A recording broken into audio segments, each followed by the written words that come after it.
Sal Berry. There is still some good stuff going on in the hobby. It's just not all people trying to one-up each other with $10,000 cards. And Tim Parish. If there's one thing that we say on here all the time is collect what you like. This is the Puck Junk Podcast. Hello and welcome to the Puck Junk Hockey Podcast. I'm Sal Berry, and along with me is Tim Parish. And today we are joined by new Puck Junk writer and super collector. I hope you're a super collector because I just said you're one. Clemente Lisi, who is from New York. He went to the National, and he's going to talk about his experience as an attendee of the National, and I'll talk about my experience as a dealer at the National, though I did that last year, so you're probably all bored of hearing about that by now. But Clemente, how are you doing? Good. Thanks for having me. I'm here for the more hockey goodness. So. And Tim, what's up with you, man? Oh, just over here living the dream, being as fine as a maiden's flaxen hair. So one of the things that delayed us. No comment to that? No, I don't know what to say. I can't. What a poet! What a poet! One of the things that kept me from, or us, I should say, from doing a podcast is I was at the National and I couldn't really record a podcast while I was at the National. I was busy before, during, and then even after. It was like, get something to eat, go back to the hotel, rest. Oh, and by the way, the hotel had like zero internet access, even though it said that it had internet access. I had like no internet access at the hotel, and there was really limited, poor internet access at the convention center. So like I almost had like no internet for like 6-7 days. So I couldn't have recorded a podcast if I wanted to. And then after that, I was home for 2 days. Then I flew back to the East Coast, this time to go to Niagara Falls for a wedding. So I was in Atlantic City, New Jersey for 5-6 days, home back in Chicago for 2 days, then flew back out to Buffalo, Niagara Falls area for 4 days, just because I wanted to spend a little time there before the wedding. So all of these extracurricular things that are like so outside what I normally do, because I never travel. I mean, now I'm starting to travel, but like I was never like, oh, I'm going to go someplace. And now it's like I went 2 places in 2 weeks. So yeah, so that's why I didn't have a podcast. So that's my reason, and I'm sticking to it. So anyway, Clemente, why don't we start with you, since you are so kind to join us today. You wrote about your experience for Puck Junk, and that was really well received. You got a couple of comments on that, which is great because like nobody comments on any of the stuff that I write other than to tell me I'm wrong about something, and I half the time I just delete those. You've written a couple articles now for Puck Junk, and you get 4, 5, 6 comments, which in this day and age is a lot, because now people just say what they want on social media and not actually leave a comment. So that's one metric of success. But what do you want to say about going to the National this year? It was my first one, and as I said in the piece, I wanted to go back in 2020. I figured, hey, it's close enough to New York City, about 2.5 hours away. Of course, those plans were thwarted. And funny enough, I've been to Chicago twice for the Spectacular. I've met you there. And so, I'm not averse to traveling. But I figured, what the heck? I had to work that week, but I did have sort of a free day. And I thought, let me just jump on a bus and go down there and see what it's all about. Because, I listen to a lot of content, you guys and a bunch of other people, and everybody's talking about the National for weeks and weeks and weeks. So I don't usually get FOMO, but I thought it's really close. Let me do it. And interesting enough, one day I was there, and obviously one day I don't think is enough, but it's a snapshot of what the National can be. And I think from what I've heard from people, Friday seemed to be one of the busiest days. Funny enough, I ended up taking one of these casino buses that leave New York City to go to Atlantic City. They go there every day, and usually they're filled with a bunch of, blue-haired old people who are going gambling. When I got on the bus to Manhattan, in the middle of Midtown Manhattan, there were like 6, 7, 8 guys with those Pelican cases. I was like, oh, I'm on the right bus. Like they were already dealing on the bus there. It was crazy. So yeah, so I got a taste of the National basically 2.5 hours before it even started in New York City. And then we get to Atlantic City, and for anybody in the New York area, Atlantic City is not the safest place in the world. It's not the kind of place people really want to go to. Though I will say, after what I saw at the National this time, if they had the National in Timbuktu, I think people would show up because people were there. They were doing a lot. And I guess my big takeaway, a few takeaways, obviously, but one of my biggest was how much baseball still controls the ebb and flow of the hobby. There was a lot of baseball there and a lot of vintage baseball. And I was kind of surprised. I thought maybe there'd be more football, basketball, and even more hockey, but there really wasn't. So, I mean, that was sort of my first impression. And also how big it is and how muscle flexing, Tops, Fanatics, Panini, Upper Deck, they were all trying to build the biggest booth. And, it was one of those mine's bigger than yours contest a little bit, I thought. Especially Fanatics, they really, with Tops, I don't know if you saw it, Sal, but they kind of went big, I thought. I did walk around the corporate area a couple times before the show. I think on like Friday and Saturday I did that, and maybe Sunday, just because I was trying to connect with some people that I knew from those companies. So it was just like, once the show started, I didn't really have time. Every day they do the early admission at 9:30, but the show would actually start at 10. So I'd usually get there at about 8:30 because that's when dealers could come in. And then, I would just like get my booth kind of set up really quick, because after you set up the first day, you don't really need to set up everything again. A lot of dealers, myself included, have like a zipping, locking tablecloth, and then you throw tarps over stuff, and they got security there like 24 hours and stuff like that. So, I mean, if anybody really wants to steal some 3 for $1 hockey cards, they're going to do it, and I can't stop them. But they're probably going to go after whatever they're holding at the Golden booth across from my booth, although they actually had their own security on staff. And I will say this, I know the Golden security guards are not listening to this, but just a shout out to you guys, because they made the show more fun, because I had them to talk to and joke around, because we were kind of looking at each other, and one of them even bought a shirt from me. So, I mean, you kind of befriend the people around you. But I did walk over to the corporate area and try to talk to people and try to do that before like all the people came in. And yeah, you're right. I mean, Tops Fanatics had a pretty obscenely large presence, and like ComC had like that giant 4-sided banner hanging above their booth. I mean, yeah, everybody was like flexing, as you said. That's a nice way of putting it. Yeah. Were those security guards the same ones that were blocking off Ken when he would walk around? Ken Golden? No, they just kind of sat there, and interesting, because all the videos I saw of him walking the floor, he had his own security detail. Could have been. I went to the National for the first time in 2008, and I went for one day, and like Clemente said, you need more than a day. But when you never check it out, you just want to check it out. So I went for one day, and I literally went up and down the entire sales floor, took my time, and that took the whole day. And I didn't get to participate in any of the wrapper redemptions or get any autographs or anything like that. So that was the first time. Then when it was back in Chicago in 2011, I was all in. I went all 5 days. I participated in all the wrapper redemptions. I got the autographs that were included with my VIP badge, et cetera, et cetera, et cetera, double backed. Had time to talk to somebody for 30, 40 minutes and not be like, oh, I'm burning time. It's like, well, I have a whole day and I'm making new connections and potentially new friends. So, it's definitely a different experience. But then I went in 11, 13, 15, 17, and 19 as an attendee. Always enjoyed it. Always had a good time. Some shows better than others, but always had a good time. And in 2021 was the one where I first sold that. That was actually the first card show I did in a long time. I tried selling at a local show in 2010, bombed out, said, this isn't for me. And then I started doing shows again. Actually, let me walk that back. I did do a show in November of 2019, because that was right around the time I launched my T-shirts, my Puck Junk T-shirts, my Hockey Wrapper T-shirts and stuff like that. So I'm like, well, I should be at a convention if I want to sell these things. I mean, let people know about them. They're not going to always come to my website and find them that way. So I did do a show in 2019, was going to do a show in March 2020. That got canceled.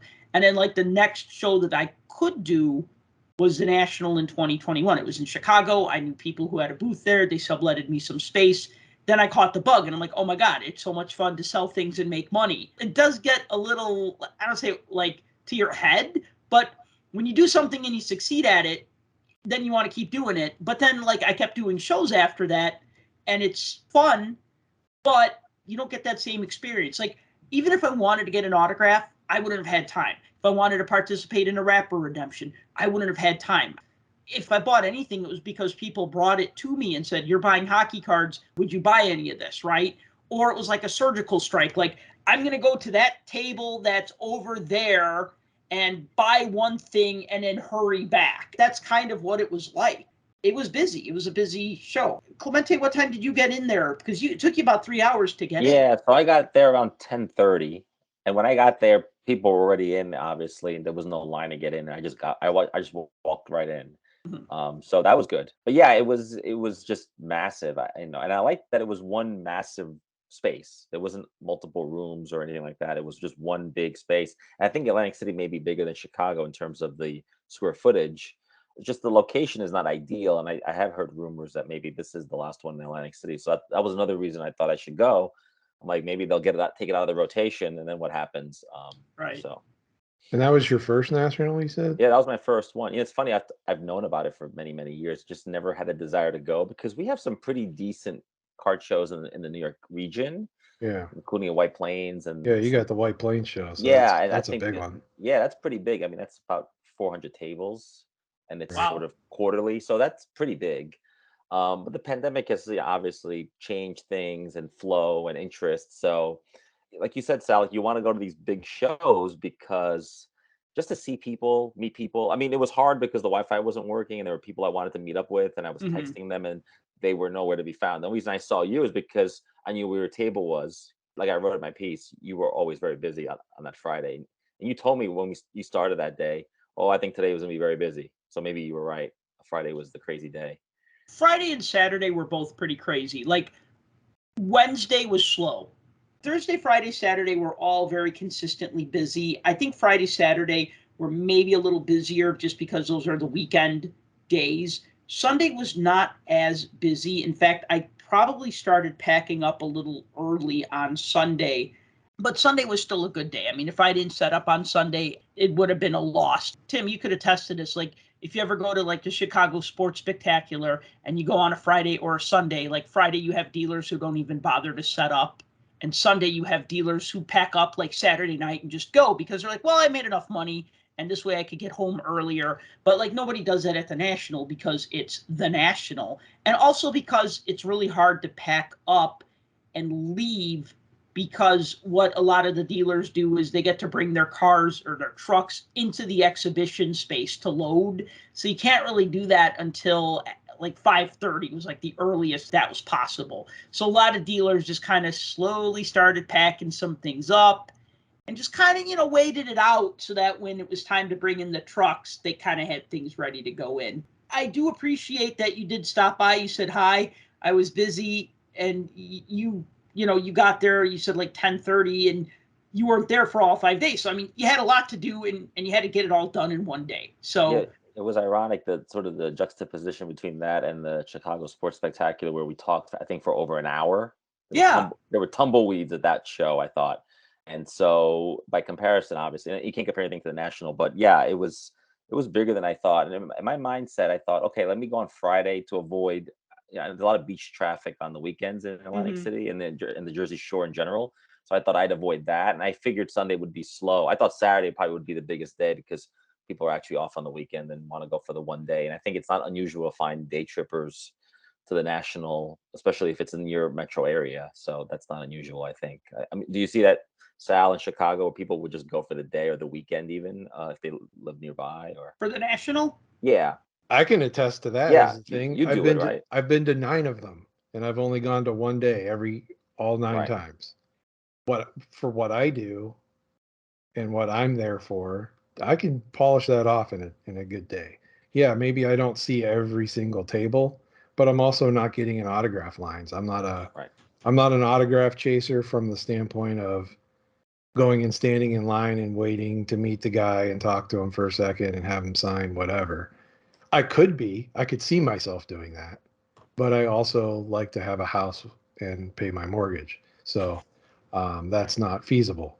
But every time I've gone, it's been just the one day, and you could do some damage in one day. That's for sure. Yeah, the And we've one, yeah, participated in all of the rapper redemption programs when we can, right. and we've done a lot of the events. We've gotten into some of the breaks.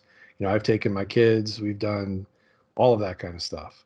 So It's possible. You just have to manage your time and figure out what it is you want to do, and what you forego. Yeah, Generally I yeah, don't shop the vintage tables, so I right, mean, right. there's a Yeah, third of the floor that I can just ignore.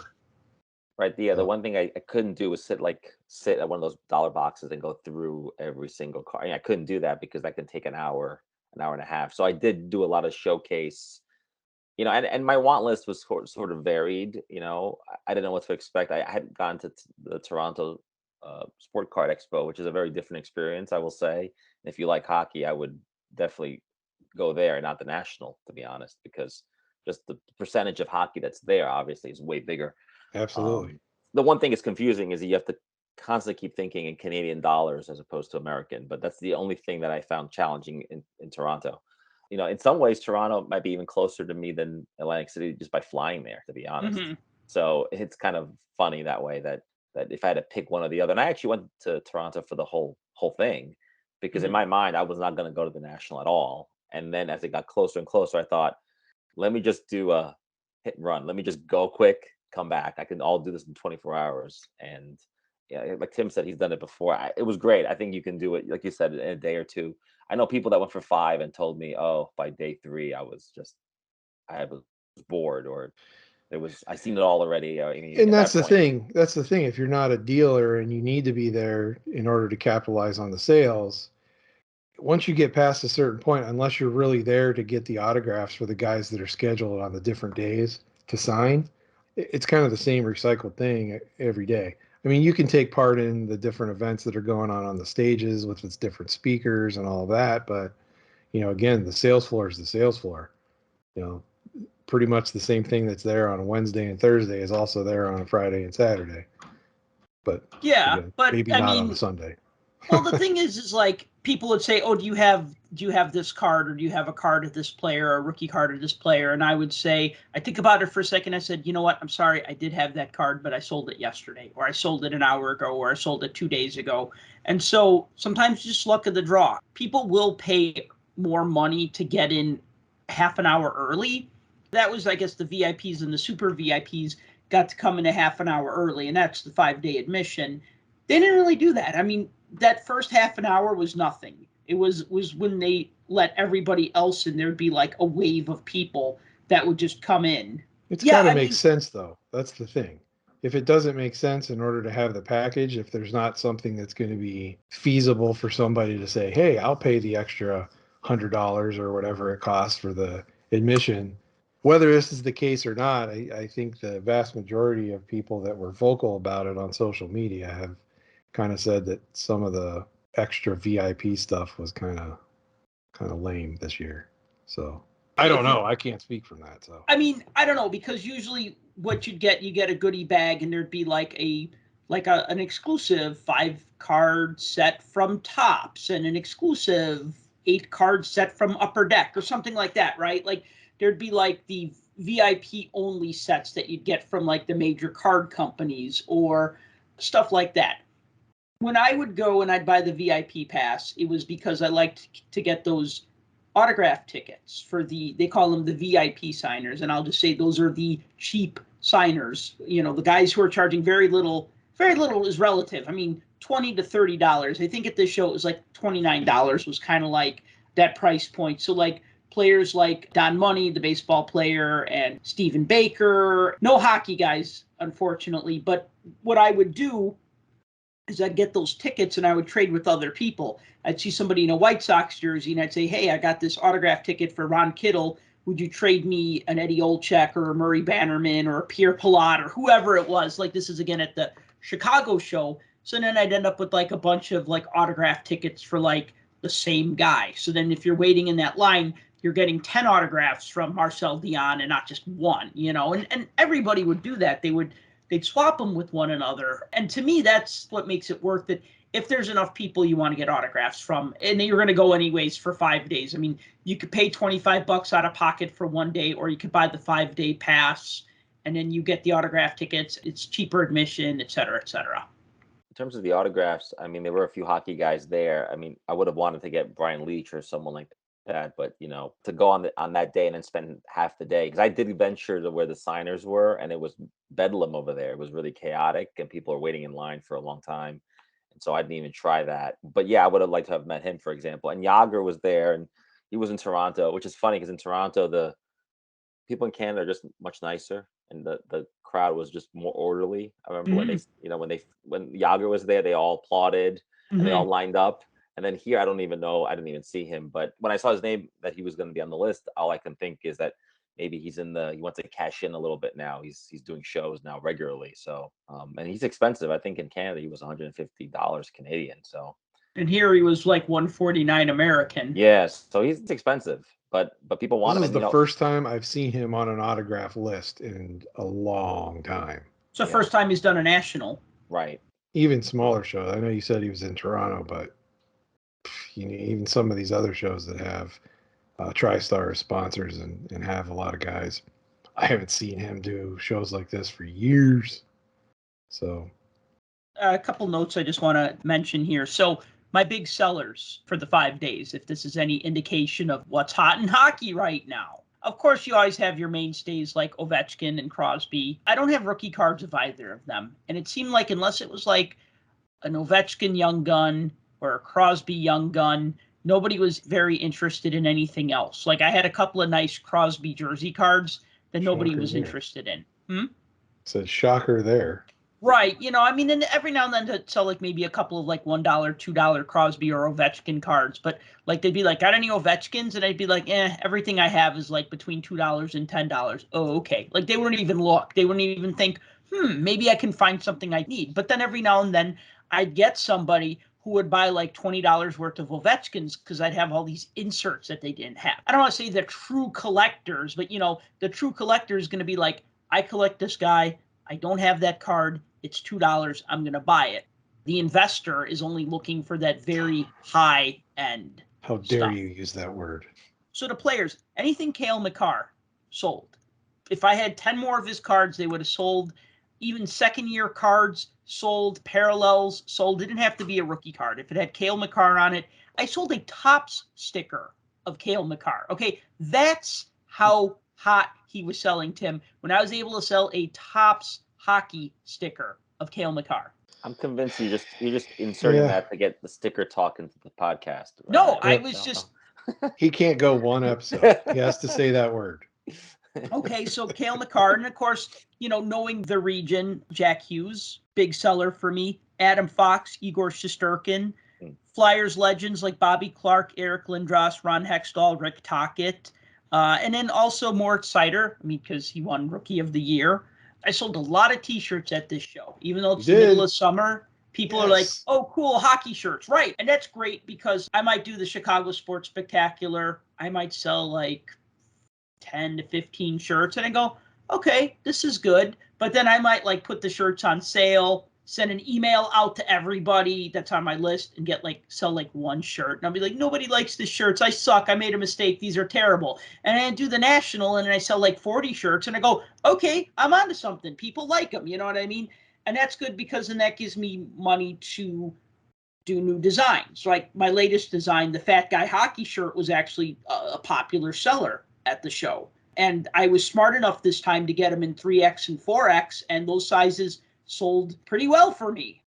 As I continue to grow, the T-shirt, and I'll say part of my business because I don't really have a business. So that's fun. Like when you make shirts and then people buy it and like, oh, I love it. These are great. That's the 88, 89 wrapper. I love it. I'll buy one. You know what I mean? Then that's inspiring, right? Okay, I'm onto something here. I'm not just some guy who printed up a bunch of shirts that everybody hates and I'm going to be stuck with until I die. We've talked about that before. Those are the perfect thing for a captive audience.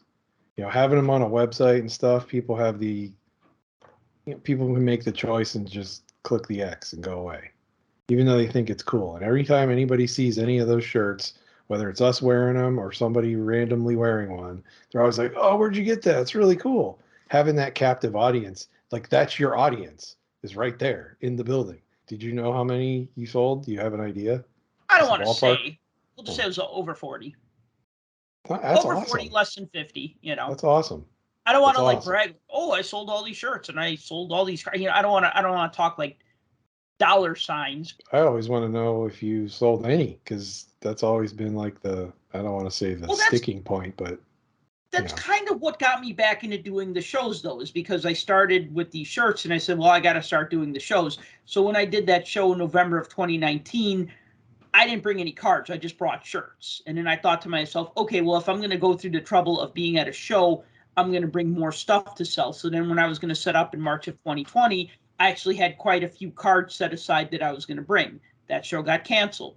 Then when I did the National in July of 2021, I was like, all right, I'm going to bring cards and I'm going to bring shirts and I'm going to just see what happens. And they both were successful for me. Obviously, the cards were more successful because that's where the hobby really focuses on. I mean, the guy that I was splitting booth space with, he had ticket stubs and he had programs and he had some stuff going as far back as like 1910, like old programs or books or stuff like that. And it's a different mentality. Like, people want a card of a player. They might be willing to spend money on a really good ticket stub, but it's not for everybody. Like, to the right person, they go, oh my God, that's $200 for that ticket stub. And that was the game where this happened. I'll buy it. So Darren Ravel wasn't there to buy all his inventory? No, he wasn't. So yeah, so the shirts were good. And you know, another thing, like the 3 for $1 cards, because I pretty much anything that's like under like, you know, a couple bucks and down, I just throw in the 3 for $1 box. Because I don't want to mess around like, oh, this card's $1.50. Oh, this card's $2, right? Like, I mean, of course, if it's like Ovechkin, you know, it's like maybe $2 and up. But I had like inserts, parallels, star cards, stuff like that, like numbered cards of maybe not super popular players. But I don't want to just say shit I want to get rid of, but kind of like just that stuff that you go, well, this is too good to be a common, because nobody wants to buy a common at a show. I mean, it's very hard to sell commons at a show. You know, like Clemente said, you don't have the time to sit and go through boxes of cards, so you're not going to be like, oh, I need 10 base cards to finish my 2021 Upper Deck Series 2 set, right? You're not going to spend your time there. But I had a guy going through my 3 for $1 boxes. He spent 2.5 hours. Old man, nice old man. He was a Canucks fan. He was from New Jersey, but he was a Canucks fan. And he methodically went through all my 3 for $1 boxes, and he picked out every single Canuck card. And he was thrilled because he was finding like Topps Gold cards from 92, 93, and 93, 94, and Parkhurst Emerald Ice cards, and insert cards of like Pavel Bure and stuff like that. And he was just thrilled to get all these Canucks cards like in one purchase, you know? So it's great when everything, so like you say, runs the gambit. When it runs the gambit from your 3 for $1 cards to your cards that you're selling for a couple $100, when you sell everything in between. My joke to my colleague, the one who had the ticket stubs and the programs, I said I was the king of $5 sales at the show. And $5 might be a base hit, but you get enough base hits, those runs start adding up. So people be like, oh, cool, Rick Tocchet rookie, $5, I'll buy it. Mike Eruzione rookie card for $5, cool, I'll buy that. You know what I mean? Like, it was just, oh, cool jersey card for $5, I'll buy that, right? Like, it was just that kind of show for me. I mean, obviously it wasn't all just $5 cards, but it's good when your best stuff sells and your low-end stuff sells. Then to me, that's success. It sounds like you were also the beneficiary of volume. Lots of people coming in, and hockey is not, like I said, there weren't a lot of hockey dealers. So if you had a nice booth, so people are gonna, I mean, like I said in my piece, you're always very busy. And so I think if you gravitate to the hockey ones, you know, especially if they have stuff like inserts and other things that you are not going to see anywhere else. So, I mean, in that sense, you're going to do a lot better than you would at a regional show for that reason, I think, is because just the massive amount of people coming through there, and then a number of days too. So it sounds like it was really, really good sales for you.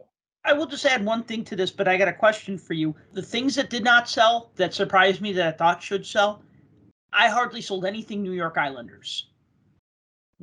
I had some nice Islanders cards. I had like a Mike Bossy autograph. I had a Pat LaFontaine jersey autograph card. I had a couple of like autographed rookie cards and like just rookie cards of like current Islander stars. And I don't think I sold anything unless it was just like some random, maybe it was an insert that somebody needed for an insert set. But yeah. That also doesn't shock me. Rangers, Devils, Penguins, Flyers, all good sellers at the show for me. Islanders, woof. Blackhawks, of course, Yeah. woof. I have the feeling that a lot of the hockey people are buying now is in the last 5 or 10 years. Like you mentioned, Adam Fox, Shesterkin. I mean, these are all current players, right? And so I think when you think Islanders, you think 1981, 82, you know, LaFontaine and, you know, that kind of stuff. So I feel like maybe it's, you know, and also the Islanders are just really relegated to Long Island. I think the fan base, the Ranger fan base is pretty big in the New York area and New Jersey. And then you have the Philly area. So I think I'm not surprised. Like Tim said, I'm not surprised by that at all. Yeah, Clemente hit it on the head right there. You have a deluge of younger collectors, and everybody that's jumped into the hobby over the last 2-3 years. The Islanders, let's face it, the Islanders have sucked. I mean, that's plain and simple. So, but you got this up and coming Rangers team with all these young players that are exciting to watch. You've got this Devils team who's young. It's had some pretty high draft picks in the last few years. They're on the up and coming. The kids are going to get excited about that stuff, and the adults are going to get excited about it if their kids are excited about it. And then, two, I've heard this before too. Islanders fans are like isolated. Right. They're in that pocket. And so if you don't get the people that venture off the island, chances are you probably don't get the bulk of the Islander fans. So that doesn't surprise me. I was able to cater to the people who wanted cards of current star players, rookie cards or good insert cards, etc. But I was kind of happy that I did have a couple of buyers who they were kind of like the kind of collectors that like we are, in the sense that like this guy came up and he's like, I collect goalies. And I'm like, oh, any interest in a Ron Hextall rookie? He's like, oh yeah, I want that. I got a John Van Beesbrook rookie. I want that too. I got a Tom Barrasso rookie. I want that too. Right? Like he was just so excited about that. Whereas most people would be like, oh, Ron Hextall, he's not Carter Hart, so I don't want him. And then like another guy was like, I collect tough guys. So he wanted Wendell Clark. He wanted Bob Probert. He wanted, I'm trying to think of some of the, I had a Chris Nyland rookie card. And he was like over the moon that I had one at the show, right? And you're thinking, who in his right mind brings a Chris Nyland rookie card to sell at a card show? Well, we have our answer now. We know who that is. That person is me. So I cannot sell you a PSA 10 Ovechkin Young Gun, but I can sell you a Chris Nyland 83-84 OPG rookie, right? So I'm good at making some collectors happy, but some collectors I can't make happy, and I just learned to accept that. Then unless I'm going to sink, tens of thousands of dollars into buying a card that they're then going to want to try to lowball me on, All right, so since I wasn't there and had the view from a distance, I got to throw out the elephant in the room question. Prices. Everybody was bitching and moaning about prices and comps. Everybody knows my opinion on this, I think, by now. What say you guys from the dealer side and from walking the floor side? Clemente, would you like to start? Whoever wants to go first. Yeah, no, I think the prices were a little higher than they should have been. And I think there's always a little wiggle room, though I don't think on a Friday you get a negotiated price with the dealer, obviously. Maybe on Sunday you would. You couldn't check comps because there wasn't Wi-Fi in the room. So that was part of it. You think that was by design? I don't know. Apparently, I don't know, but it was annoying. I have a different kind of etiquette. I'm old school. Like, I don't check the comps in front of the guy. Like, I might ask the price or one. You don't pull out a Beckett from 4 years ago? Yeah, I know. Or well, I think people actually, it's funny. A few people had Beckett's because maybe they already had them, but because of no Wi-Fi, they couldn't see the prices. But the prices were a little high. I also have a rule with dealers, and I'm not offending Sal here. I know because he does what I like, which is he's got the price on there. These dealers don't have prices on there, and it's almost like, how much is this? And then they throw out a price, and it's like a museum piece price. Oh, this is a $5,000 card. It's like, oh, okay, well, forget it. So if you have prices on there, that's helpful. So I think the comps were higher than normal. That's what I noticed, and there was very little negotiating. They weren't really negotiating. I overheard one guy negotiating over some card. I didn't even know what it was, and the guy was like, "Look, I just set up. It's very expensive to come to Atlantic City to set up, and I can't do better." And the guy just walked away. And so And I think it is expensive to set up, and it's expensive to be in a hotel for 5 days. I get all that. So, but I think comps were a little. I think it was priced high, considering that people are saying that we're in a downturn. Also, we're in a bad economic period. I couldn't tell. People were buying. People were shopping in there. So, Well, before Sal answers, I just want to say, do you expect, so as a buyer, yeah, having the mind frame of I'm going to a physical show and I'm not shopping on eBay, right? I'm leaving my house, I'm putting on pants, and I'm going to a show. You're there in person, the dealer's there in person, the merchandise is there in person. You have to know, not you specifically, but in general, as a buyer, you have to know that there are costs involved with that type of thing. And it blew my mind how many people just didn't understand that or feel that you can just essentially give stuff away at rock bottom prices. I'm not saying you need to go like full bore, like everything's 35%, 40% markup, but there has to be some cushion in there in order to make back, the cost. This reminds me a little bit of whenever I sell someone a car. Let's say I go to a show and I have a car I want to sell to a dealer. I want to do a trade. I always say, look, I know this car is worth $500, but you're not going to give me $500 for it because you got to make money on it. I get it, so I'll give it to you for $350 or $400. There's wiggle room there. Right. Anybody who's watched Pawn Stars knows this, right? Like, Yes. I can't pay you the price I would sell it. Otherwise, I would be doing charity here. Right. I'll make no money. So I think a lot of buyers don't understand that. I think I agree with you on that, Tim. Yeah. But I thought things were a little inflated because I think. So you're saying that they're above and beyond that level. Yeah, and maybe they do that so you can negotiate a little bit. But some dealers didn't want to negotiate, and I kind of find negotiating fun. I don't want to offend people, but I think part of it is because you're right. Otherwise, I had another friend of mine who I told, "Hey, I went to the National," and he was like, "Why'd you bother going? You could just sit at home and for the price of a bus or hotels, you just go on eBay and get stuff." And I said, it's part of the experience. It's part of the fun of having conversations, talking to people, reminiscing about stuff. I mean, it's Absolutely. It's nice to be in a room with thousands of people who have the same sickness as you, which is, hey, they're into cards. Hey, they're into this. Right. It's kind of fun to come together. And so I said, you're also there for the experience. You can go to the National and come away with one card, maybe, or two. You don't have to go there and do a lot of damage. I can do a lot of damage on eBay tonight if I wanted to. It's not the same thing. And so I think things were above and beyond, especially, there's people always pumping, right? Not hockey, but I'm talking about other stuff like, oh, forget about Fleer, Michael Jordan rookie. It's the star rookie is his thing now. PSA is, I've been hearing that since the National. Everyone's pumping that card now. And at the National, people were talking about that card. And I thought, oh, okay, well, this is part of the performance art that is the National, which is people have to come together and show off their big booths, if you're a corporate guy. At the same time, though, it's also a place to pump cards. Mickey Whoever Mantle. controls the money controls the narrative. Yeah, Mickey Mantle. Everything is Mickey Mantle. Mickey Mantle. So. Well, they did have that huge auction with that card. Did that sell actually? It's still going. It's still going. Okay. I think. Yeah. I know it was up to like 7.8 million or something last time I saw it. It's going to probably break the Hannes Wagner record from a couple of days ago. So it's. Yeah.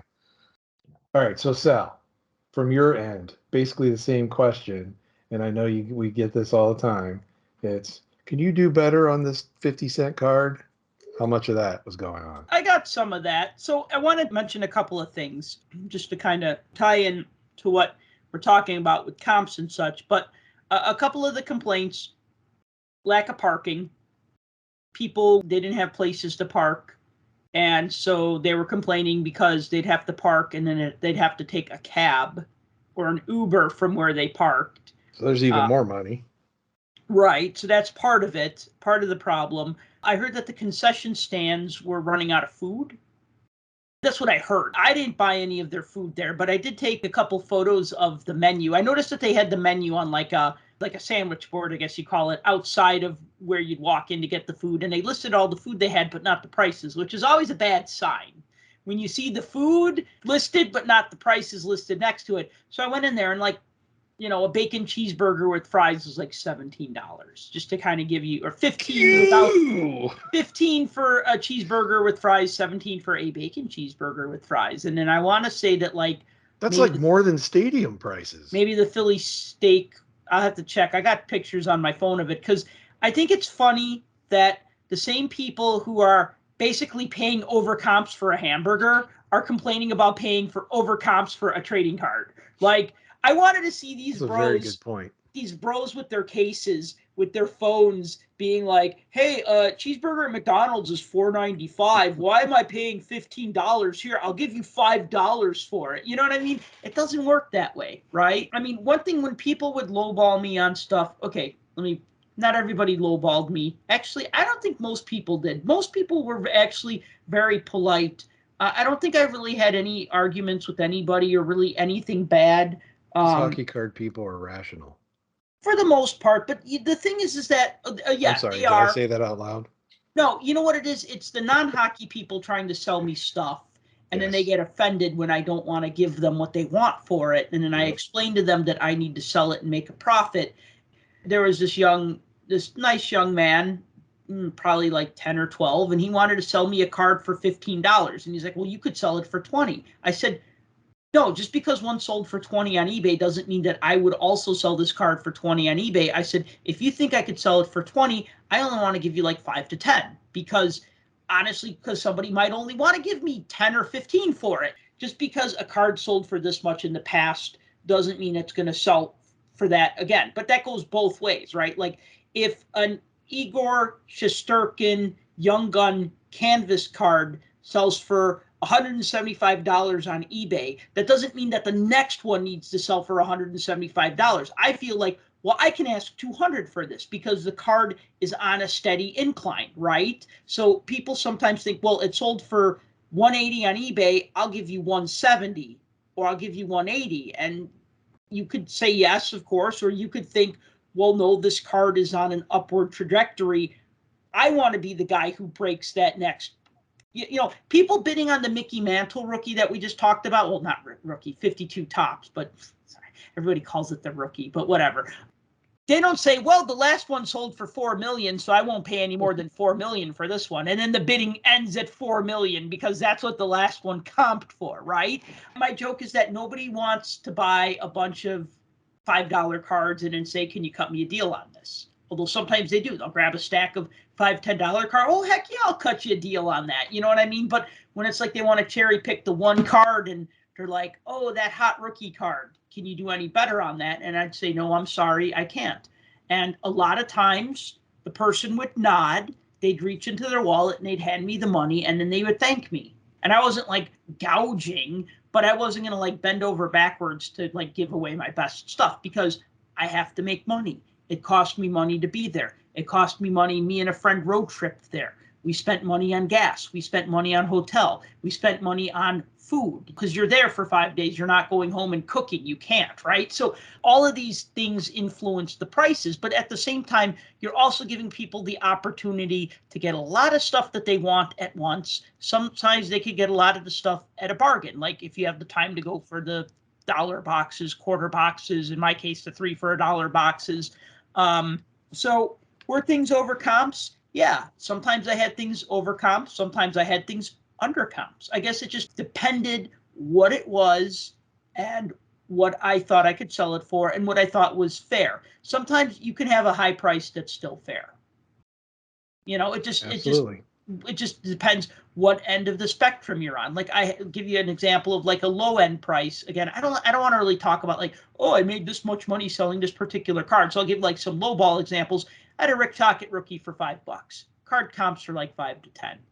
Some dude was like, "Oh my God, I have to have that. Tocchet was such an awesome flyer." Guy had no problem paying 5 for that. Ron Hextall rookies also comp for about 5 to 10, but I was putting his rookie card at $10. And I had 2 of them and I sold both of them. And both people were very happy to pay that. One guy was a longtime Flyers fan. And he's like, "Oh my God," he's trying to explain to his kid how cool Ron Hextall was, right? It's like, this is arguably the greatest Flyers goalie ever, right? And then the other guy was like a goalie collector. He was a new collector. He wanted goalies. And then you walk to my table and boom, here we have Ron Hextall, Tom Barrasso, John Van Beesbrook, Ed Belfour, Dominic Hasek, Martin Brodeur, both American and Canadian score, rookie cards, et cetera, et cetera. You know what I mean? Again, none of these cards super glamorous. You're not going to buy a house with them when you resell them in 5 years. But if you're building a collection, those are the kind of cards you sometimes want. So, yeah, I mean, I didn't really get a chance to shop at other tables, so I couldn't really tell you about comps. I'm just being honest about how I price things. But Clemente, I want to ask you, was there a lot of hockey out there? Was it like last year, Tim said that there were a lot of people selling hockey, but there was really nobody who specialized in hockey except for me. If I could still be that guy, the guy with the most hockey, not necessarily the best hockey, no PSA 10 Ovechkins, but I'll take the most hockey over the best hockey, I guess. Yeah, last year it was you, and there were two other people that had an abundance of hockey, and that was it. But you had by far the most in the smallest space. So Yeah, no, I think that holds true. The ones I saw were people who mostly had baseball, and then they had a showcase where they had some vintage football and some hockey. And like I said, there's a lot of it seems like any Gordie Howe card now is in the showcase. I think that who knows, maybe that's something people are interested in now. Bobby Orr, Guy Lafleur, that kind of stuff. And then you have the Sidney Crosby, Ovechkin stuff, the high end, the rookie, the young guns, the graded Beckett stuff, that kind of thing. And that's all you really saw. In the showcase, it was like the big names, something that they can get 3-4 figures for. And then that was it. You had, I think, a bigger array, and I think you still hold the title. So that's, Yay! so that's good. But I'd love to see more hockey at these shows. Of course. I don't want to. I think it's a lot of people speculating on hockey, but you don't see a lot of it out there because a lot of dealers who do. There's also a lot less soccer and Formula One, I thought, than there would have been a year ago, and definitely a lot less of this new basketball stuff. So maybe the bubble on that is burst, especially the basketball. I think a lot of people are thinking, why would I spend all this money on a Zion rookie when I could buy like a star Michael Jordan rookie that nobody cared about until last week, or I can buy I can buy the Bowman Mantle real rookie card and not buy this guy who's only played in the league 2 years, never won anything, and could blow out his knee tomorrow, and that's the end of that. So I think you'll see, the vintage stuff is definitely a bigger deal, and I think maybe hockey vintage could be a bigger deal potentially. I don't know. I think it's interesting that you brought up the cooling off of the soccer and the Formula One, because I know you're a soccer guy. Yeah. And I don't know how much of your collection focuses on that, but I imagine some, if not a lot. Yeah, I mean, it's funny because I've talked about soccer cards with a lot of people, and I'm not going to do that here. But for soccer, it's mostly stickers. Great. It's Sal excited there, but it's only stickers, Panini stickers, that kind of thing. And the cards are fairly new. But soccer is the same as basketball. You see a lot of these like parallels, low number, that sell for high prices, and that gets people excited. I'm a big defender of base cards. I love base cards. I don't care. And if I pull a parallel, that's amazing. But if I pull someone's rookie and it's a base card, I don't care if it's $5. It's his rookie card. I want it in my collection. And that's how I treat hockey, like I treated any other sport, baseball or soccer. So, but I think there's a cooling off with soccer because for whatever reason, I think the World Cup will help that. As you know now, sports cards are like day trading. And I think we saw that with, Sal mentioned Cale Makar, obviously coming off the Stanley Cup. That's why people are interested, right? They watched him play. They won the Stanley Cup. I'm surprised Nathan McKinnon doesn't get more love. And I think he's a superstar.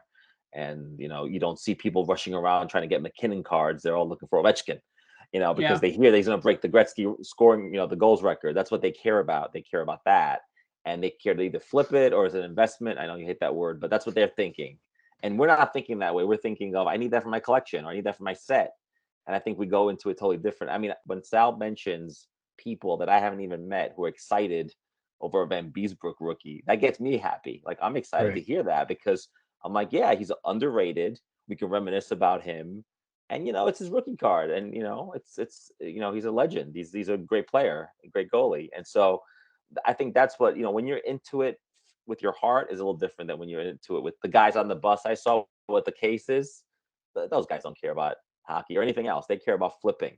They care about starting small and then trying to get that one card they want, right? Or that one card they can say, hey, look, I got this card. It's a little different mindset. I mean, look, there's something for everybody. And that's the beauty, I think, of the National or even just collecting in general. So can you imagine getting on that bus in 2018 and all those guys with those cases, you would have no idea what was in there other than their guns. Right. What's funny, which is funny because when the bus let off, we had to walk to the convention center, as Sal mentioned. The bus didn't pull up in front of the convention center. We went through some pretty interesting parts of town, and all I kept thinking was, wow, if the locals here knew what these guys had in these cases, these guys wouldn't make it to the convention center, And so it's pretty amazing that these guys walk around with these silver cases that are very, you're right, you say guns. I don't know what they're for. Yeah, like everybody's originally. carrying around gun cases or tool cases, Right. but yet they're filled with trading cards. Right. It's like, what? Right. Is this for real? I will not forget, like a couple, wasn't last year's national, it was the one, so it would have been 2 years ago. That's when those first started popping up. And it was like every 10, 15 people, you'd see somebody with one. And then last year, it was insane.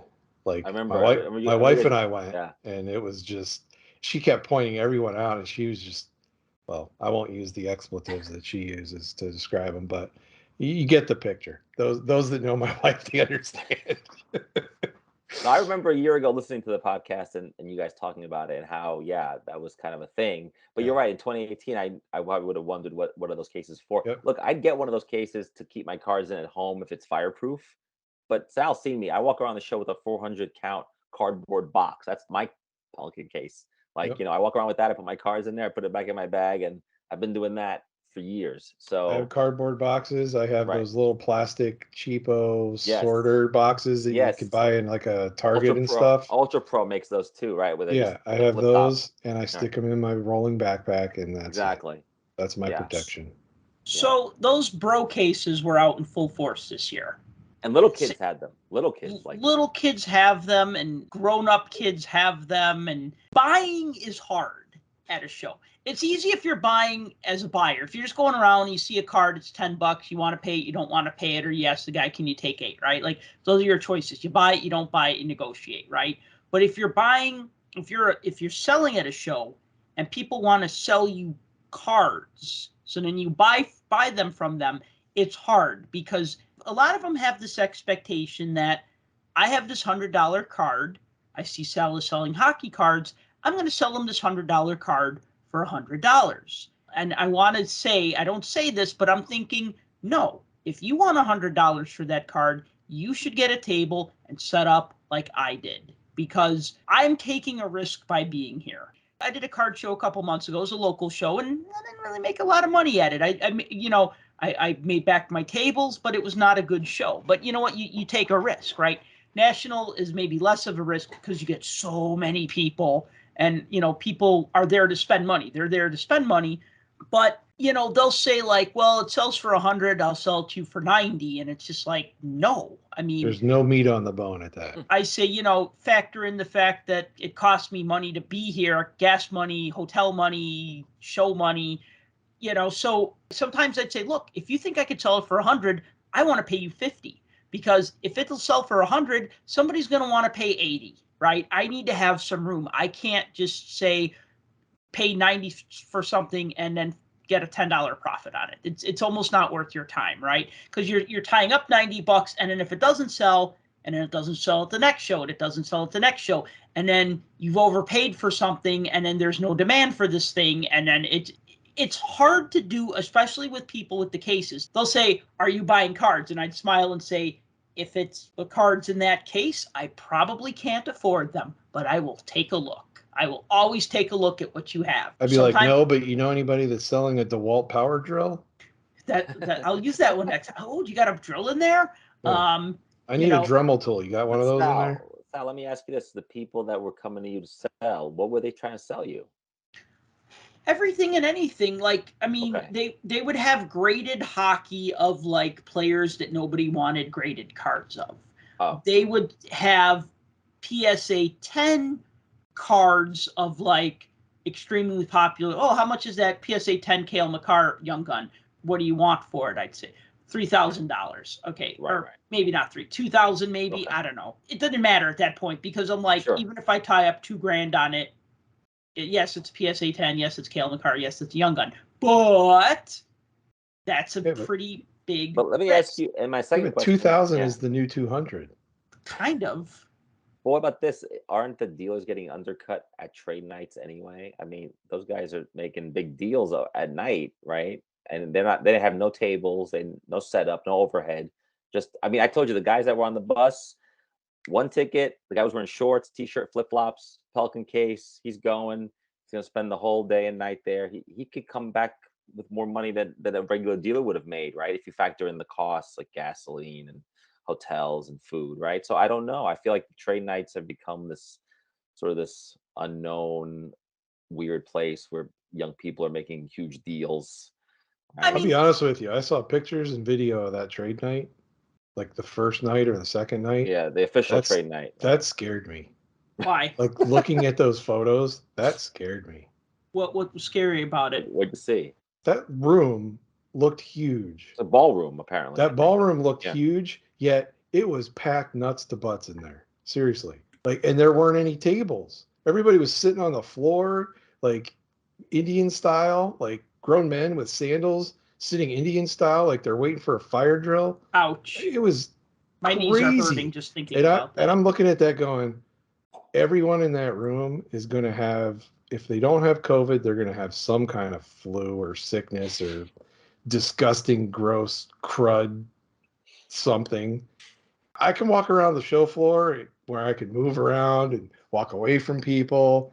Even if we didn't have some communicable thing going around, I don't think I would have sat in a room like Well, that. I'll tell you this, though. I don't know if this is going to impact, because a lot of times, look, if people are trading cards with one another, that's great because they are trading cards. But they're doing one of Agreed. two things. They're either trading a card for a card that they want, and that's going to go in their collection, or they're trading it for something that they want to sell. So either way, it's going to end up, either it's going to end up in a collection, or it's going to end up being sold. So I don't think it's going to necessarily take away. You know what I mean? Because there are a lot of people who didn't go to the trade night. So if they were looking for something, they would go on the show floor and try to buy it. You know what I mean? And a lot of times people would trade for things that they want, or for things that they're going to try to sell to a dealer, maybe. You know what I mean? Like, I have this card that you really want.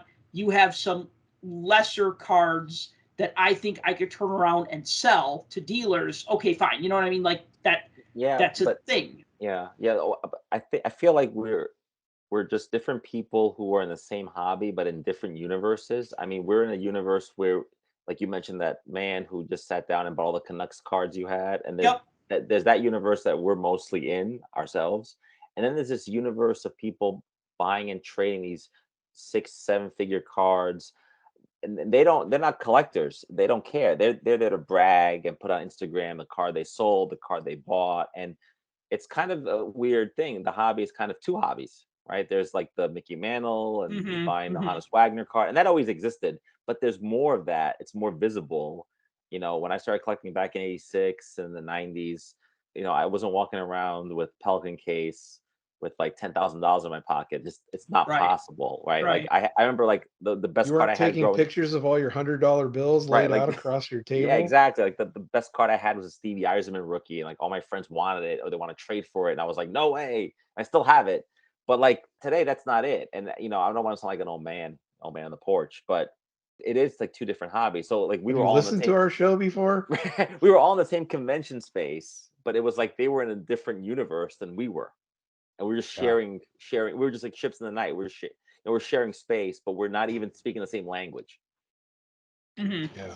That's the hard part for longtime collectors to get over. And I think that's the big disconnect between the newer people that have come into the hobby over the last couple years and the people that have been around for a long time, to see the ups and downs of how the market works and how the ebbs and flows of cards go up, cards go down.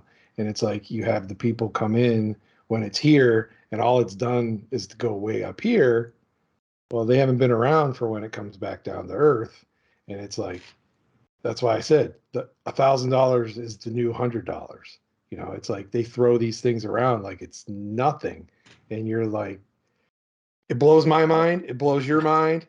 Right. It blows a lot of people's minds that Right. there's this much. No, yeah. What I keep telling myself is like, this is not normal. Like, you're 12 years old. You should not have $10,000 in your hand and cards of guys I've never heard of, like, and you're trading them or you're selling them, whatever you're doing. And I feel like you're right. Maybe when things crash, they'll disappear. Who knows? I like new people in the hobby. I mean, I'm not one of those people who feels like I don't want new people. I love new people. It's just that I don't think they're walking up to Sal trying to sell them a car for $3,000 without any kind of wherewithal to understand that I'm not going to buy this. I can't resell it at the profit.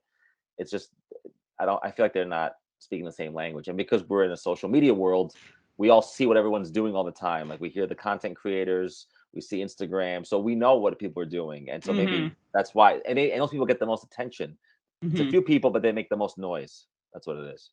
And that's part of the problem is if you point out the realities and point out your opinions of things, all you do is complain. If you're bragging all the time and you're throwing out your, $100,000 transactions, well, you're getting all of the love, followers and all the love coming over. The hearts, yeah. Perfect example. And I know this doesn't relate to hockey because they don't deal with it, but those backyard breaker guys, they have one of the biggest followings. They were there. They were giving out shirts, man. I saw tons of people wearing those shirts. Kids, lots of kids. And I'm at one point they were throwing cards in the air and people were just chasing them like it was sick. It was debauched. But whatever, Wow. And that's kind of the thing. The younger generation that's stuck on I don't want to say Twitter because even my kids think Twitter is old for old people. The Instagrams and the TikToks. Yeah, that's it. Right. Doing the TikToks. See, I sound like I'm 97 years old. So you have things like that where it's driving the younger, and I agree with you. I like having the younger kids in. I like having new people come in, new hobby blood and that kind of thing. And everybody can collect how they want. If there's one thing that we say on here all the time is, collect what you like because, it is a hobby and that's what you do. But what ends up happening is you get that dichotomy between the old school and the new school, and there's no mesh in the middle. There's this dividing line in the center, and it's like there's this clash, and it's constant clash, and it's like we don't understand that side, and they don't understand this side, and you just go back and forth, and no one's ever going to agree. I'm fine with all of the flash and flare if there needs to be a market for that in order to gain something. Right. What I'm not fine with is when it crosses the line of ethics, I guess, bad business practices, straight up fraud, those types of things. If you're trying to do stuff just to get clicks and hits and, likes and whatever, and you're doing it for the wrong reason, I mean, that's what bugs me. So like those guys, the sports card investor guy, Jeff Wilson, the fact that like Logan Paul wears a Pokemon card that cost $1 bajillion around his neck. Right. And, just gets people excited and gets people drawn in. Yeah. But people have to understand that that's the 1% of the 1% of the 1%. Right. There's so much more. And you're not even going to be able to touch most of what these people in the 1% of the 1% can get. Yeah, I guess the impression it gives is that this is something you should aspire to if you're young or if you're, and you're right, like our side complains and their side is celebrated because they're doing positive things. Hey, look, I took a picture of my card.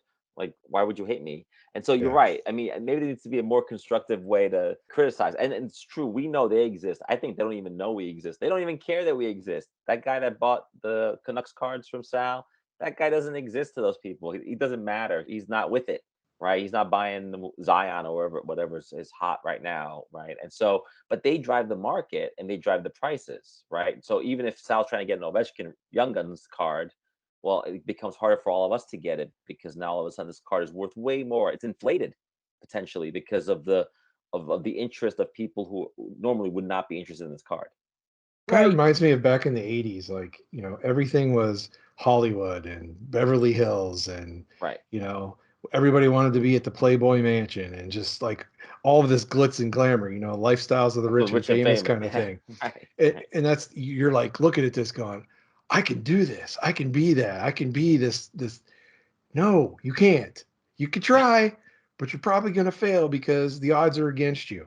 So if you're not in that elite 1% of the 1%, you're not getting there. And Right. you can have as many tool cases full of cards as you want that you think are worth $10, $20, $30,000. This is such a volatile and fluid hobby. That box in a week could be worth $5. It could be worth $10. You don't know. And so I don't know. It's just I also wonder if it is what it is. I mean, But I there's also nothing you can wonder do if about it. I wonder if the trading card companies also respond to that part of the hobby more than our part. I don't know, but that's interesting to see because they're the flashy ones. They get all the attention, and they may be driving the hobby more than we want to admit. That's Well, I what mean, I'm Luber did that break with the backyard guys, and right. his whole defense of that was, well, nobody else asked me to do it. Okay, Yeah, right. whatever. I mean, I don't know, but yeah, but I mean, sure, but yeah, that's what I'm getting at in terms of that's the place that gets the attention. Getting back to me trying to buy cards from people, you mentioned 400 count white cardboard box. Those are the people who are easy to buy from because they'd be like, I have some cards. You want to take a look? If they had a white box, I knew I'd be able to make a deal with them. And Right. if they had a bro case or whatever you want to call them, I knew that there was going to be some hand wringing and some some back and forth and stuff like that. I mean, But first thing you know is 90% of whatever they have in there is graded. yes. And then they always are like, well, it comps for $3. I'll give it to you for $250. And you're just thinking that's a lot of money. I guess if you're spending 10 grand on a card, it's not a lot of money. But for someone like me, who's still, relatively speaking, minor league here, it's just like, I don't know, right? Like that's That's I a had lot for a card, and my Wi-Fi is not working. No. Oh, that was great because people couldn't comp things. And so that actually worked to, I don't want to say my advantage, because I was able to actually comp things. I was able to pull up Wi-Fi. And people were around my table. I guess I had like good signal around there, but like further back, people couldn't. But I was going to say though, like one guy came, he said, oh, I'm going to bring some cards, they're at the hotel. I'll bring them tomorrow to sell you. I go, okay. And they're in a white box. And I go, okay, this is good. And I look and I was like, all right, I'm thinking, all right, there's like maybe one or two cards that I know I could sell in here. And he's just like, oh, come on, Sal, just give me $100 for everything. And I'm like, okay, you know what I mean? I like that because I looked and I said, I could definitely get back $100 on this, probably more. I mean, I wasn't going to buy cards that I knew I was going to take a loss on. I knew I'd make a profit on it.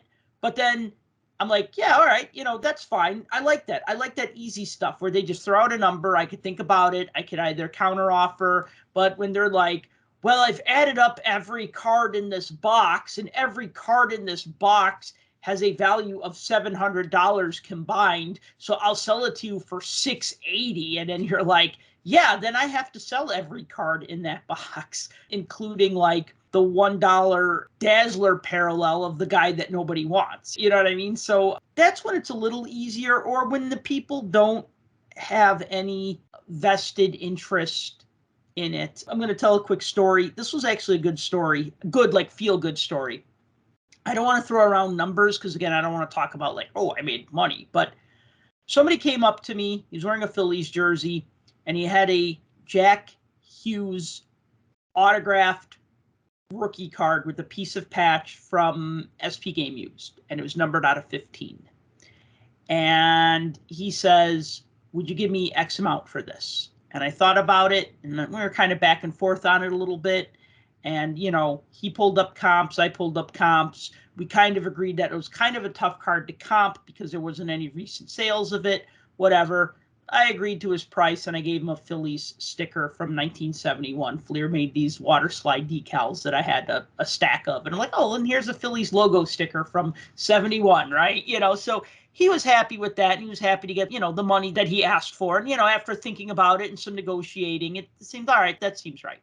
So then I thought, okay, at worst, I'm going to put this in my case and look at it because it's a Jack Hughes autographed rookie card with the patch piece. And I kind of wanted to keep it. So I kind of put in my mind that I was going to keep this card. This was going to be the nice card that I bought myself for the show. I told myself every time I do a national or I do a big show, I'm going to try to buy myself a nice card. Not just be there to make money, but, also spend some of the money that I make and buy something that I truly like for my collection. But then I start thinking, oh man, it's costing me a lot of money to be here. And I just bought a new laptop computer because, I wanted to bring a computer with me to get some work done while I was at Atlantic City. Little did I know I wouldn't have internet access for most of the time.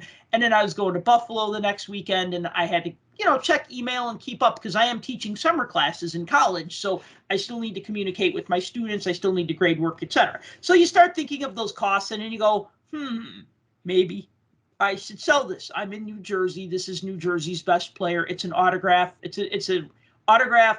What do they say? An RPA, a rookie patch auto, and it's numbered. I put it in the case. I don't put a price on it. So this is a social experiment because I like to price everything. So this is a social experiment. I want to see what happens. Like bees to honey or like flies to poop. The guys with the bro cases, it's like they could see it 500 yards away. They would spot that card all the way in the back of one case. They would just beeline up to it. They'd gently put their case down and be like, how much for the Hughes, right? Because I didn't have it priced. Would you consider a trade? And then when they open the case and when they start offering me 3 or 4 things for it, I'm thinking, I'm onto something. Because when they want to trade you 3 or 4 things for one thing, it's a good thing. Or maybe they think you don't know what it's worth. So then I said, this is what I'm thinking, guys. This is how much I want for it. This is what my head says. This is what my heart says. This is what I want to sell it for. I said, if I don't sell it, I'm going to take it back to Chicago. I'm going to put it in my display case. Oh, I can't give you that much, or oh, I can't trade you that much, or whatever, right? Or like one guy pulls out his phone. He found a comp that I couldn't find because he was using an app that pulled comps from everywhere. And he's like, oh, you probably don't want to let it go for that. I go, no, you know what? For that, I'm just going to keep it. I'm going to keep it and enjoy it because it is an RPA of a young player who is doing really good in the league, right? One guy comes up to me and he asks, how much do you want for that? And I told him, I said, this is where my head is. This is where my heart is. He goes, that's a very fair price for a card like that. And he said, I'm going to think about it. And I said, okay. And he walked away and I thought nothing of it. He came back at the very end of the show that day and he said, I would like to buy that card for the price that you asked for. And I'm like, okay. Yeah, I did say that price. Yeah, okay. And he's, he was a So collector. essentially you put it at the I don't want to sell this price. So No, you know what? Because the true collector bought it. Yeah. He thought about it all day. He thought it was a fair price. He paid me for it. He thanked me for it. And the next day he contacted me on Twitter and said, what do you know? We were already following each other on Twitter. I want to thank you again for this card. I have a Jack Hughes collection. This is going right into it. I am so happy to have this card. Nice. So, yeah. So it was win-win. The guy who didn't want the card got the money that he wanted for the card. I had the card, thought about keeping the card. In the end, I sold it to somebody who appreciated it more, and he thought he got a deal on it. I made some money on it. Everybody was happy. Do I kind of wish I still had that card? Yeah, but at the same time, there's other cards I want more. And I remind myself about that.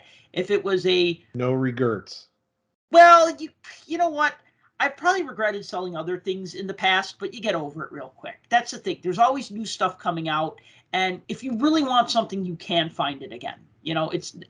There are some cards that, are one of ones and you'll never see, right? You'll never get that Mike Trout refractor, whatever, right? Because somebody paid like $1 million for it and it's out of your range. But I'm sure if I want a Jack Hughes RPA, I can find one again.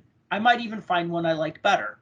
Or I might not. I might move on and not care. Or he might break his ankle, God forbid, and not be the same player, and then that card goes down in value. So, like we said, it's all a fluid thing. The prices go up, prices go down based on player performance. I mean, look at Jack Eichel. His cards have really taken a hit over the past couple of years because of his injury and then going to Vegas and not doing great with Vegas, though I did sell a Jack Eichel rookie card to a young collector who actually was at my table every day the previous year, found me at this show and was at my table every day this year. And he brought his dad this time and he bought that Eichel off of me. So, I mean, I think that's a nice story though. Like, I bought a card The guy who sold it to me was happy. I sold the card. The guy who bought it for me was happy. Everybody's happy. There is still some good stuff going on in the hobby. It's just not all people trying to one-up each other with $10,000 cards or whatnot.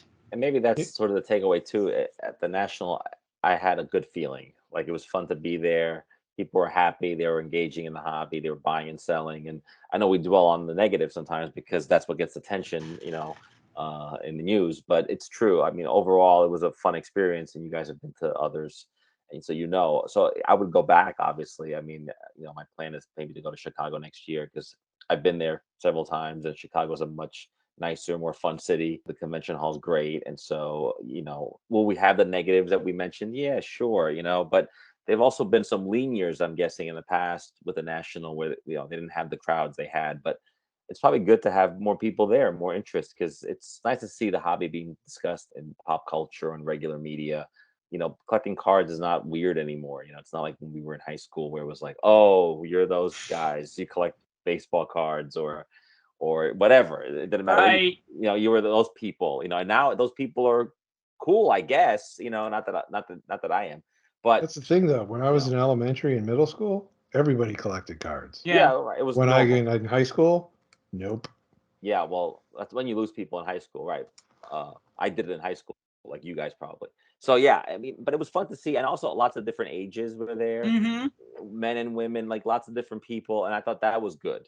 And for every kid with a Pelican case, there were 5 teenagers or kids without them. So I should mention that. I mean, it was, so it was good to see. I feel like it's we're in a healthy state, and it's generally fun, and it's good to get together with other collectors and talk to hobby with them because with the pandemic we've been sort of on our own, remote, whatever it is. It's good to be back in social settings, even though I did hear that people got COVID at the National. I believe Right it. from right Not from it not straight not there. me, but I heard people got COVID. I saw it on social media like within days. So Tim mentioned the trade night I COVID. was I gonna mean, say it's probably from the super spreader trade night. Super spreader trade night. So, last year I gave out business cards that looked like Pro Set cards. And this year I gave out almost the same business card, but I put it in my new logo so it doesn't look like the Pro Set logo. And those were well received. And then it was even funny because when people are like, oh, cool, your card looks like a Pro Set card. And then I'd say, oh, well, let me show you my card from last year because I still have like 100 of them. And then I give them the old card and then he'd be like, oh, this is so cool. I have both variations of your business card. I'm like, sure, if you want to see it that way. So it's actually funny that I was giving away old business cards and people wanted both the old one and the new one because I changed the logo and they saw it as a variant. I was more excited about the stickers you were giving out. Yes, the stickers. So I Yeah. got to tell you, I'd see kids last year at the show and like they would take the card. They'd be like, oh, okay, it's a card of this guy. And I guess that's kind of cool. The parents would all be like, oh man, it looks like a Pro Set card. This is awesome. Is that you? Oh, wow, this is cool. Oh, that's your website on the back? Okay, cool. I'll check it out. I'd give the kids stickers and their eyes would light up. They didn't even care that it had my logo on it. I'd be like, you kids want some stickers? They'd be like, yeah. And I remember like giving some kids, I gave them like 4 or 5 stickers each. And I said, now you got to stick them all over your house. And then their mom started laughing. And then like another time I gave kids, like I gave them each like a small stack of stickers. I'm like, now you got to stick them anywhere you could think of. And they were like smiling and laughing. And adults like stickers too. A lot of people are like, oh, cool sticker. And they'd grab one. But a lot of the adult men, I'd be like, here's my card. They'd be like, oh, cool. Oh, and here's the sticker. Because I have like 1,000 of them to get rid of. Oh, okay. Like, thanks for the sticker, dude. Right. I'm like thinking, okay, save them for the kids and Clemente because he likes stickers. I liked them. I thought they were a good addition. Yeah, got to keep promoting myself, And, there were a lot of kids there. There were a lot of first-time attendees there. There were a lot of people who had never bought cards before or hadn't bought cards in, 20, 30 years. But there were, like, people who, like, just had general collecting questions. And they're like, I'm sorry if I'm bothering you, but no, ask me whatever you want. And then I would tell them, I literally have a podcast about hockey card collecting and I love talking about this stuff. Oh, I'll check out the podcast because they're just getting into hockey card collecting. So there were a lot of first-time attendees. There were a lot of new collectors. There were a lot of kids. That was all great. Did you have anybody walk up to you that you didn't already know and mention that they heard the show before? Yes. One guy, I apologize if you're listening to the show right now, you probably are. because you told me. I went to give you my business card, and then you said, "Oh, I know who you are. I love the show. You guys have a great show." And this gentleman, he bought a Rockford Ice Hogs team set and a Chicago Wolves team set for me. Again, my kind of collector, not chasing the PSA 10 Ovechkin Young Gun, but going for a 2012-13 Rockford Ice Hogs team set and loving the fact that they look like 74, 75 Topps hockey cards with like the bad photography and like the bad typography and stuff like that. So the kind of stuff that I want to sell and the kind of collector that I like to cater to, right? So there are people who didn't buy stuff, but they would just stop for a minute and say, "I like the show with you and Tim. It's a fun show to listen to." You know what I mean? And that was fine. They even said my name? Yeah. Wow. Oh, yeah. Amazing. Yeah, because you co-host most of the time. So, yeah, of course they know who you are. I would expect them to be like, "I love your show, but you need to get rid of your sidekick." No, you know what? I cannot listen to podcasts where it's just one guy talking. I've tried that.